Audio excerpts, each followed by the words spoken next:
स्वागत है एक बार फिर इस खास पेशकश में आपका। बजट के दिन आज बाजार ने भी बजट को सलामी दी है। हमने देखा कि बाजार में शुरुआत काफ़ी अच्छी हुई थी तेज़ी के साथ, लेकिन जैसे जैसे बजट भाषण आगे बढ़ा कुछ कन्फ्यूजन का माहौल शायद दिखाई दिया तो बाजार में गिरावट देखने को मिली, लेकिन फिर आखिरी कुछ मिनटों में, आखिरी घंटे में इनफैक्ट अच्छी खासी रिकवरी देखने को मिली और बाजार पॉजिटिव टेरिटरी में, ग्रीन में जाकर बंद हुआ है। तो बाजार का अपडेट हम आपको देंगे ही आगे, लेकिन इस बीच मेरे सहयोगी राजेश सिंह जो हैं वो इस समय सेक्रेटरीज के एक पैनल से बातचीत कर रहे हैं। सीधा वहां चलते हैं और सुनते हैं क्या बातचीत हो रही है। Very uncertain and this budget is preparing for the future, so that is the reason as to why we have given some bit of deduction to the middle and the high middle class, to the salary class rather. Changes in 80CCB and 80DD that we have done with respect to the insurance for medical insurance of the disabled dependent that we have done. And also in the surcharge regime also, we have brought down the surcharge in respect of long-term capital gains, in respect of individuals also. The major idea in this budget was to keep the resources going for a longer time. So prepare for the future. There will be another good year in which some relief can be given. But this year, just like a business or a family tries to save for a rainy day, for a bad day in the coming days, so we are trying to get the resources together, right? And there have been a lot of rationalization over a period of time. The corporates now pay only 22%, right? And the individuals also now they have got an option to go for the new regime of a simpler, more graded tax. So all these things will work out in future, right? And there will be some year ahead in which more relief can be given depending on the circumstances at that point in time. आप एक तरह से ये indicate कर रहे हैं कि अभी कोई नहीं किया जाएगा, शायद इलेक्शन ईयर में कुछ किया जाए, 2024 का इलेक्शन से पहले आम आदमी को रिलीफ दिया जाएगा।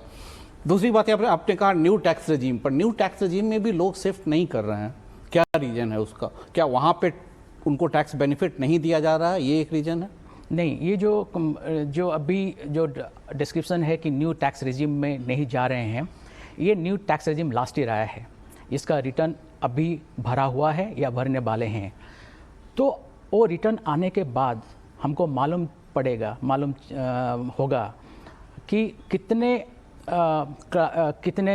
एंटिटीज़ या इंडिविजुअल्स वो न्यू रेजिम में गए हैं। बट न्यू रेजिम में अगर डेटा एनालिसिस करने के बाद मालूम चलेगा कि न्यू टैक्स रेजिम को और ज़्यादा अट्रैक्टिव बनाया जा सकता है तो हम लोग बनाएंगे उसको।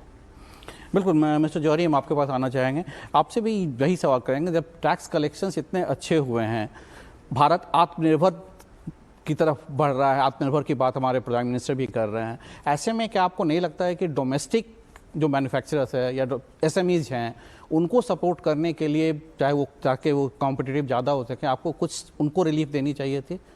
देखिए, इस दिशा में इस बजट में काफ़ी कदम लिए गए हैं और मैं अगर आपको थोड़े और विस्तार से बताऊं तो MSMEs के लिए खास करके हमने जो MSMEs आइटम्स कुछ बनाते हैं, जैसे अम्ब्रेलाज हैं, टॉयज़ हैं, उनमें हमने उनके रॉ मटेरियल के लिए राहत दी है, उस पर ड्यूटी कम करी है क्योंकि इंपोर्ट डिपेंडेंसी है।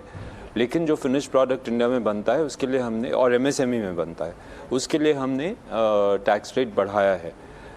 एक तो ये उदाहरण है। दूसरा उदाहरण मैं आपको दूंगा स्टील इंडस्ट्री का।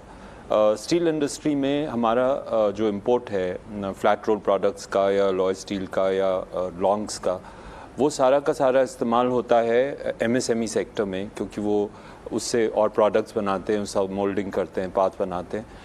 उसमें भी हमने उनको रिलीफ दिया है। जो मेल्टिंग स्क्रैप MSMEs इस्तेमाल करते हैं, स्टील के सेकेंडरी मैन्युफैक्चरर्स हैं, उसमें उनको रिलीफ दिया गया है। तो ऐसा नहीं है कि इस बजट में MSMEs के लिए कोई प्रावधान नहीं है इनडायरेक्ट टैक्सेस में। ऐसे कई स्टेप्स हैं जो MSMEs के लिए लिए गए हैं। इलेक्ट्रॉनिक हार्डवेयर में भी हमने अडेप्टर के जो मोबाइल फ़ोन के अडेप्टर्स बनाने के लिए जो कंपोनेंट्स हैं उन पर ड्यूटी रिड्यूस किया है। इसी प्रकार डायमंड्स में हमने ड्यूटी रिलीफ दिया है। तो ये कई सारे प्रावधान हैं जिनसे एमएसएमईज को राहत मिलेगी। कस्टम्स में हम देख रहे थे काफ़ी तरह के रिडक्शंस किए गए हैं, उसका इम्पैक्ट क्या होगा? जैसे पेट्रोलियम प्रोडक्ट पे 10%, पेट्रोल पे 10% से घटा के उसे शायद 5% किया गया है, डीजल पे घटा, उसका क्या इम्पैक्ट होगा? नहीं, क्या आम आदमी को उसका इम्पैक्ट जी, ये शायद समझने में कुछ गैप रह गया है इन प्रावधानों के। मैं आपको समझा दूं, ये जो जिनको आप घटाने की बात कर रहे हैं, एक्चुअली इसमें जो इफेक्टिव टैक्स रेट है उसमें कोई कमी नहीं हुई है। हमने क्या किया है कि ये सारे जो एग्जेम्प्टेड रेट्स थे ये नोटिफिकेशंस में थे, लेकिन उनको ढूंढने में जो यूज़र्स थे उनको बहुत दिक्कत होती थी, क्योंकि टैरिफ शेड्यूल में आपका एक रेट दिया हुआ है, नोटिफिकेशन में कुछ और है। तो उसको हमने सरल करने के लिए अब ये रेट्स टैरिफ शेड्यूल में ही निर्धारित कर दिए हैं। तो इससे टैक्स पेयर्स को आसानी होगी और टैरिफ स्ट्रक्चर जो है वो और सरल बनेगा। आम आदमी को उस पर कोई इम्पैक्ट नहीं पड़ेगा? जी नहीं, इसमें इफेक्टिव रेट्स में इसमें कोई चेंज नहीं है। कुछ आइटम्स में है, लेकिन जो आपने बताए उनमें कोई बदलाव नहीं है रेट्स। दूसरी तरफ एक आपने ये कहा है कि 2 रुपये पर लीटर अनब्लेंडेड जो पेट्रोल और डीजल है उस पर एक्स्ट्रा लगाया जाएगा, इसका क्या इम्पैक्ट होगा? तो इसका इम्पैक्ट ये है कि देखिए, सरकार की बड़ी स्पष्ट नीति है कि हम ये चाहते हैं कि ग्रीन फ्यूल इस्तेमाल हो इकोनॉमी में, और इसी के चलते और हमारे COP 26 के जो कमिटमेंट्स हैं उनके चलते हम सब तरफ से कोशिश कर रहे हैं कि ब्लेंडेड फ्यूल का इस्तेमाल हो। जो फॉसिल फ्यूल वाली गाड़ियां हैं उसमें डीजल में हम बायोडीजल का ब्लेंडिंग करवाते हैं और पेट्रोल में एथेनॉल का ब्लेंडिंग होता है। तो अभी जो सीमा निर्धारित करी है पेट्रोलियम मिनिस्ट्री ने, आपको ज्ञात होगा कि वो 10% है, लेकिन उतना ब्लेंडिंग हो नहीं पा रहा है। तो हमने उनको इंसेंटिवाइज करने के लिए कि वो और ब्लेंडिंग करें, ब्लेंडेड पेट्रोल और डीजल पर हमने 2 रुपये का एक्साइज ड्यूटी बढ़ाया है। ये अभी लागू नहीं होगा, ये 1 अक्टूबर से लागू होगा, ताकि उसकी तैयारी की जा सके और जो रिफाइनरीज है वो उस ब्लेंडिंग अपना बढ़ा सकें जो निर्धारित। तो अगर इम्पैक्ट पड़ेगा भी आम आदमी को तो 1 अक्टूबर के बाद पड़ेगा इसका? जी हाँ। मिस्टर महापात्रा, आपके साथ पास हम वापस आना चाहेंगे। दूसरी तरफ जो बजट पे बात की कि डिजिटल एसेट्स पे 30% का टैक्स लगाया गया है, ये रेट्रोस्पेक्टिव होगा, प्रोस्पेक्टिव होगा, किस तरह से होगा, इस पर कोई क्लैरिटी नहीं है। नहीं, यहाँ पे बजट डॉक्यूमेंट आप देखेंगे, ये इफेक्टिव होगा फ्रॉम 1/4/2022। तो 1 अप्रैल 22 के बाद जो भी taxes under the new provisions of 115 BBH, इसी में आपको टैक्स देना पड़ेगा, 30% टैक्स। तो उससे पहले का जो भी गेन उससे पहले जो भी गेन है वो इनकम टैक्स के तहत फाइल हो, माने आपका उससे पहले भी जो भी प्रॉफिट हुआ है वो टैक्स होगा। लेकिन वो इस प्रोविजन के अंदर नहीं होगा, वो आपके स्लैब के हिसाब से होगा, अपने स्लैब के हिसाब से होगा उसका। लेकिन नेचर ऑफ इनकम क्या होगा, अगर उसी पीरियड में नेचर ऑफ इनकम बराबर है तो वो बिजनेस इनकम होगा, और बिजनेस इनकम का टैक्स अपना उसके साथ ही होगा। ऐसा नहीं है, कतई नहीं है कि वो एग्जेम्प्ट है, कि उससे पहले जो अगर ट्रांजैक्शन किया है वो टैक्स फ्री है या टैक्स एग्जेम्प्ट है, वो उसमें भी टैक्स लगेगा। दूसरी तरफ ये कहा जा रहा है कि अगर आप एक तरफ टैक्स लगाते हैं डिजिटल एसेट पे, इसका मतलब आप उसको रिकॉग्नाइज कर रहे हैं, जबकि सरकार का ये पक्ष है या RBI का ये पक्ष है कि जो भी क्रिप्टो करेंसीज है या NFTs है ये लीगल टेंडर नहीं है। नहीं, इनकम टैक्स का टैक्सिंग राइट्स जो है उसमें लीगलिटी का कोई इशू नहीं है। इनकम टैक्स में बताया हूँ पहले कि लीगलिटी और इनकम टैक्स में कोई है नहीं, कोई लीगलिटी ऑफ द प्रोफेशन या बिजनेस, इसका ऊपर कोई डिपेंडेंट नहीं है। So at this point in time, let me tell you that just because it is getting taxed does not make it legal. It all depends how the legislation with regard to the cryptocurrencies is brought about, and where these cryptocurrency trading as it is happening now, it falls, right? It depends on the larger interpretation. But at this point in time, cryptocurrency surplus on transactions in digital assets is taxable from 1/4/2022 at 30% of the surplus. No loss is to be carried forward, no loss is to be set off also. Okay mister बेऊ जौहरी, आपसे एक आखिरी सवाल पूछना चाहेंगे। GST act में कुछ बदलाव किए गए हैं, जैसे उसका क्या इम्पैक्ट होगा, वो आम कारोबारियों को समझ में नहीं आ रहा है। जो जी, जीएसटी एक्ट में जो बदलाव किए गए हैं वो जीएसटी काउंसिल ने गत वर्ष में जो निर्णय लिए उनको लॉ में तब्दील करने के लिए किए गए हैं। उसमें सबसे बड़ा जो अमेंडमेंट है वो इसलिए किया गया है क्योंकि जो जीएसटी रिटर्न का सिस्टम है, पहले जब जीएसटी बना आपको याद होगा जीएसटीआर 1, 2, 3 का प्रोविज़न था जिसमें कई स्टेजेस में रिटर्न फाइल करना होता था। उसके बाद काउंसिल ने निर्णय लिया कि इसकी जगह जीएसटी 1 और 3B रिटर्न से ही हम लोग का रिटर्न फाइलिंग पूरा हो जाएगा, लेकिन उसके लिए कोई लीगल प्रावधान नहीं थे लॉ में, तो अब हमने उनको लॉ में इनकॉर्पोरेट किया है। इतना ही चेंज है जीएसटी लॉ में। उसके अलावा हमने कुछ फैसिलिटेशन के लिए कुछ निर्णय लिए हैं जो कि लॉ में इनकॉर्पोरेट किए गए। मिस्टर महापात्र और मिस्टर जौहरी, ET नाउ स्वदेश से बात करने के लिए बहुत बहुत धन्यवाद। Thank you. Thank you. Thank you. तो बजट का एनालिसिस ET नाउ स्वदेश पर लगातार आपको मिल रहा है। क्या मायने हैं बजट के, जो फाइन प्रिंट हैं वो निकल के आपके सामने आ रहे हैं। CBDT और CBIC के चेयरमैन इस समय हमसे एक्सक्लूसिव बातचीत कर रहे थे, और जो फाइन प्रिंट जो छोटे छोटे बदलाव किए गए हैं टैक्स के ऊपर, चाहे वो क्रिप्टो का टैक्स हो या फिर जो बाकी GST के फाइन प्रिंट बदलाव किए गए हैं, वो छोटी बातें समझाते हुए आपको हम बात कर रहे थे बाजार की, जहां पर हमने देखा कि आज जोरदार सलाम मिला है बाजार को बजट के बाद। मेरे सहयोगी डिम्पी कालरा जुड़ रहे हैं हमारे साथ बताने के लिए कि आज किस तरह का एक्शन दिन भर शेयर बाजार में रहा। बजट 2022 के अंदर ऐतिहासिक रहा और कई मानों में कैपेक्स को लेकर सरकार ने काफ़ी बड़ी घोषणा की और बाजार दो हिस्सों में बंट गया। पहला हिस्सा ये था कि जो बजट से ठीक पहले था, अब अपनी स्क्रीन पर देख पा रहे हैं, जिसमें डे हाई लगा और उसके बाद जैसे जैसे बजट की स्पीच खत्म हुई मार्केट ने डे लो भी टेस्ट कर दिया। लेकिन इस डे लो और डे हाई के अंदर एक अपॉर्चुनिटी भी छुपी हुई थी जिसने बाजार को वापस डे हाई की तरफ जाके क्लोज किया। और अगर आप देख रहे हैं मार्केट के अंदर तो एक अच्छी खासी स्ट्रेंथ हमको वापस से बनती हुई दिखी है। वजह कौन कौन सी थी आपकी स्क्रीन पर आएगा। पहले आते हैं जरा निफ्टी बैंक पे भी, इसको भी देख लेते हैं, उसके बाद फिर हम आगे आगे सेक्टर्स पे आ जाएंगे। आप निफ्टी बैंक पे भी देखेंगे, यहाँ पर भी हम पहले डे हाइज बनाया, उसके बाद हमने डे लोस टेस्ट किया और उसका हमने क्लोजिंग जाके करी है करीब 1.5% ऊपर जाके। लेकिन निफ्टी और बैंक निफ्टी दोनों के अगर चार्ट देखेंगे तो आपको ज्यादा स्ट्रॉन्ग निफ्टी दिखेगा। इंडिया विक्स वॉलेटिलिटी इंडेक्स जिसको हम कहते हैं, आज ये 9% के आसपास टूटा इंडिया विक्स, यानी कि करीब अभी 20 के नीचे आ चुका है। जो बजट की वॉलेटिलिटी होती है, जो बजट का इंपैक्ट होता है, वो काफी हद तक निफ्टी ने और बैंक निफ्टी ने आज कुछ हद तक डल कर दिया। आप देखिए इसके अंदर किसी तरह की कोई रिकवरी नहीं आई। डे हाई बनाने के बाद डे लो पे हमको इंडिया विक्स भी दिखा। बाजार को किसने मजबूती दी, कौन स्ट्रेंथ दे रहा था आज मार्केट्स को, वो था मेटल्स। ऐतिहासिक, क्योंकि सरकार ने जो कैपेक्स अनाउंसमेंट की है उसमें सीमेंट और मेटल कंपलसरी आइटम है, इसलिए मेटल्स के अंदर हमको जोरदार तेजी आती हुई दिखी। एक खबर ये भी आई थी कि हो सकता है कुछ ड्यूटीज को वापस लगा दिया जाए कुछ सेलेक्टिव मेटल प्रोडक्ट्स पे, लेकिन उसका कुछ खास असर नहीं आया, बल्कि मेटल्स तो डे हाई पे बंद हुए। टिपिकली निफ्टी फार्मास्यूटिकल्स भी, ये शेयर भी काफ़ी ज़ोरदार चले क्योंकि सरकार ने ये अनाउंसमेंट की है कि आगे चल के वो इंफ्रा को भी बूस्ट करेंगे हेल्थ का, और इसका बड़ा बेनिफिट मिलेगा। वैक्सीनेशन की ड्राइव की बहुत बड़ी तारीफ हुई और तालियों की गड़गड़ाहट के साथ सदन गूंजा भी, और करीब 2% ये जाके डे हाइस पे जाके बंद हुआ ये इंडेक्स भी। IT इंडेक्स, टिपिकली इसको हेज इंडेक्स माना जाता है। अगर आप देखेंगे तो दो जो मैंने आपको पहले इंडेक्स दिखाया है फार्मास्यूटिकल्स और जो मेटल्स का इंडेक्स था, लेकिन IT के अंदर था स्विंग ट्रेड। डे हाइज लगने के बाद डेज लो और उसके बाद फिर से डे हाइज पे जाके हम बंद हुए। ये टिपिकली भारत की ग्रोथ को वापस से दर्शा रहा है और आज बैंक निफ्टी और IT दोनों की ग्रोथ हमको अच्छी आती हुई दिखी है। लेकिन अगर आप बैंक निफ्टी के हिसाब से देखेंगे तो इसके दो कंपोनेंट होते हैं, पहला निजी बैंक, दूसरा सरकारी बैंक। सरकारी बैंकों का खेमा उतना अच्छा नहीं था, इंडेक्स के लिहाज से करीब आधे % नीचे भी जाके बंद हुआ और इसने डेज लो से रिकवरी तो दिखाई, लेकिन उतनी शार्प रिकवरी नहीं थी कि डे हाइज को ये पार कर जाए। वजह बिल्कुल साफ थी, बहुत ज़्यादा उम्मीदें थी कि सरकारी बैंकों को लेकर सरकार कुछ मेजर अनाउंसमेंट कर सकती है, लेकिन ऐसा कुछ होता हुआ नहीं दिखा।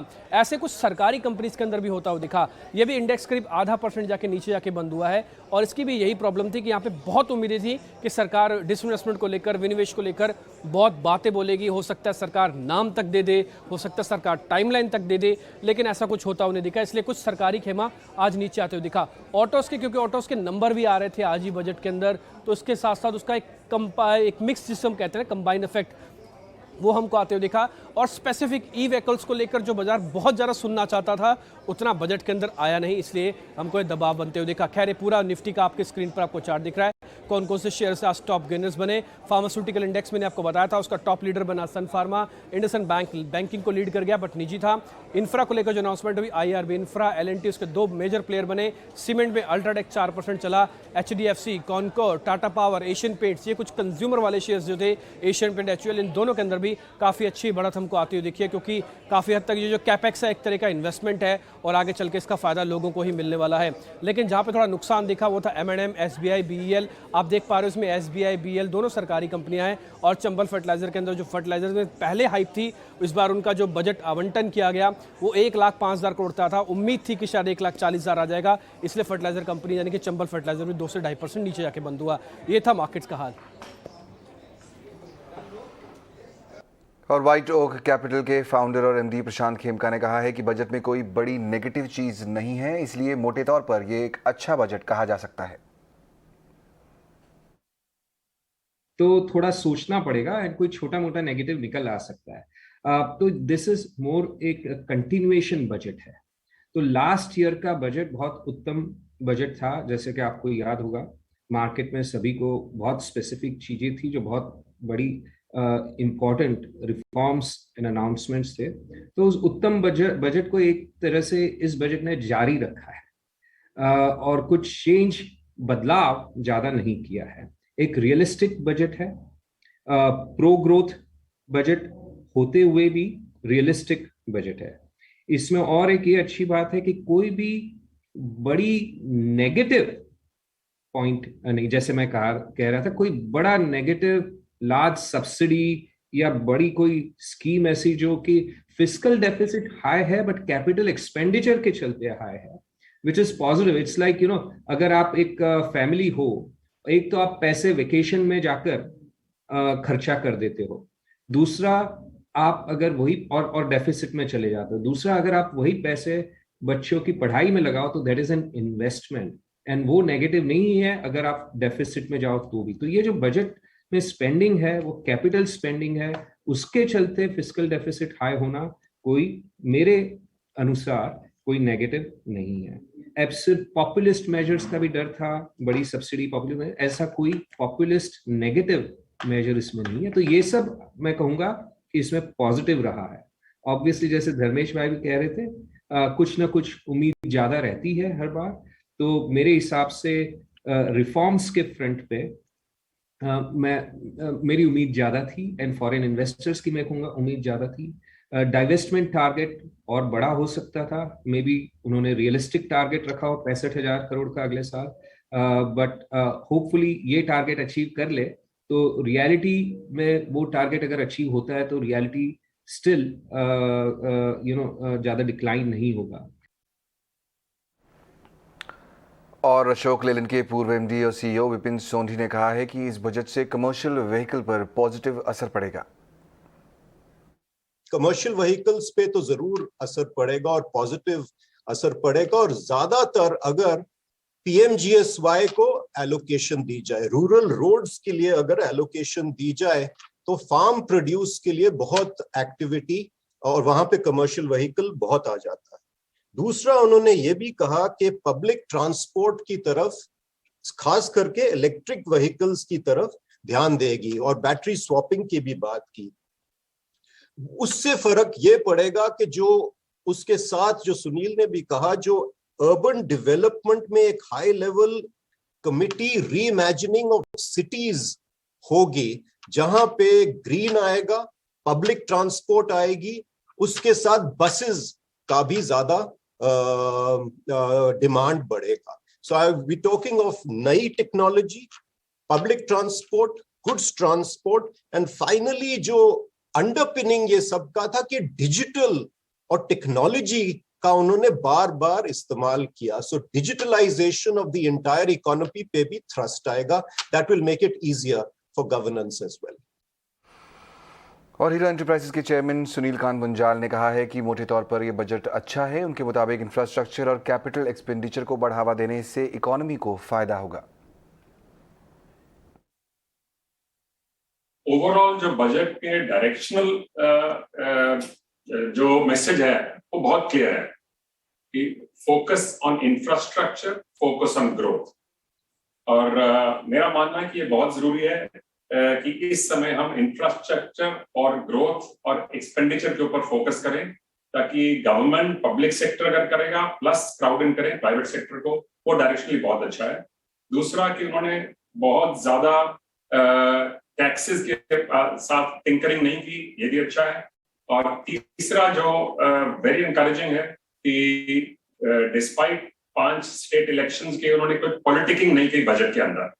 So focus on multi modal transport, focus on building urban infrastructure, developing, जो उन्होंने टियर 2 टियर 3 सिटीज की बात की, वो भी बहुत यूजफुल चीज है।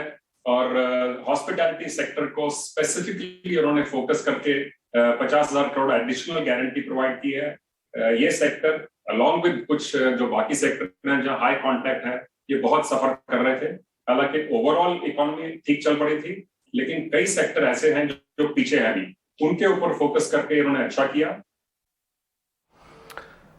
तो बजट पर आपने कई बड़े कॉर्पोरेट्स की राय सुनी, लेकिन अब बजट में आम टैक्स पेयर को क्या मिला है, ये समझाने के लिए मेरी सहयोगी कविता थपलियाल जुड़ गई हैं हमारे साथ। बजट में अब की बार कुछ आया हो या ना आया हो, क्रिप्टो में पैसे लगाकर कमाई करने वालों पर टैक्स की गाज गिर गई है। 30% फ्लैट टैक्स आपको देना होगा और साथ में 1% का TDS भी।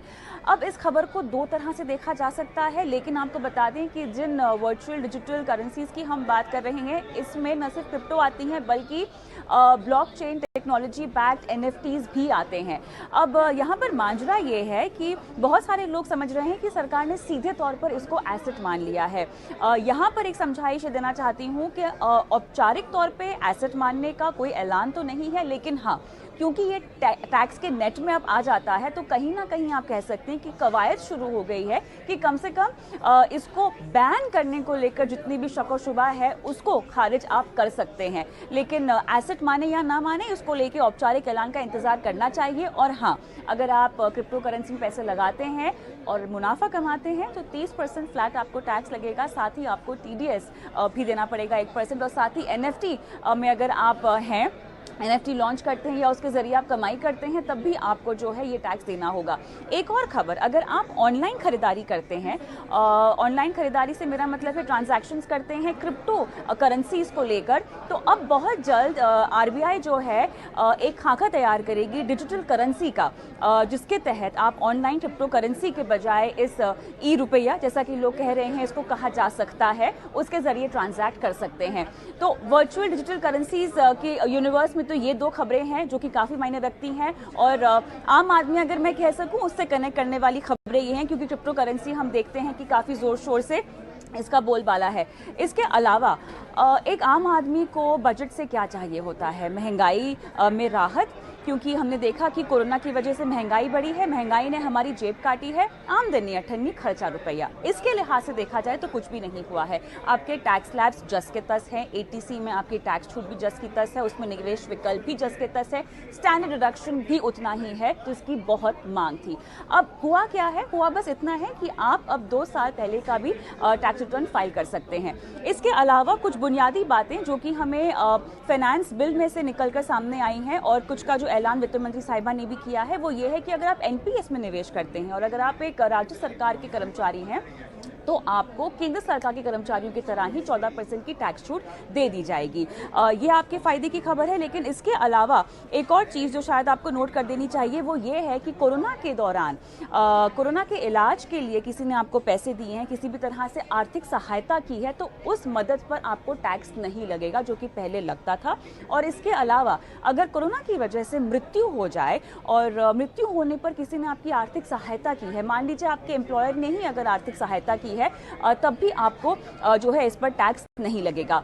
एक चीज़ जो कि बहुत ज़ोरदार पुश दिया गया है सरकार की तरफ से, वो ये है कि गांव कस्बों में, जिसे हम कहते हैं कि ग्रामीण इलाकों में फाइनेंशियल इंक्लूजन की बात कही गई है बजट में। डाकघरों को आर्थिक तौर से इनका सशक्तिकरण करने की कोशिश की गई है, इनको डिजिटली काफ़ी हद तक कनेक्ट करने की कोशिश करने की बात कही गई है बजट में। अब ये होगा कैसे?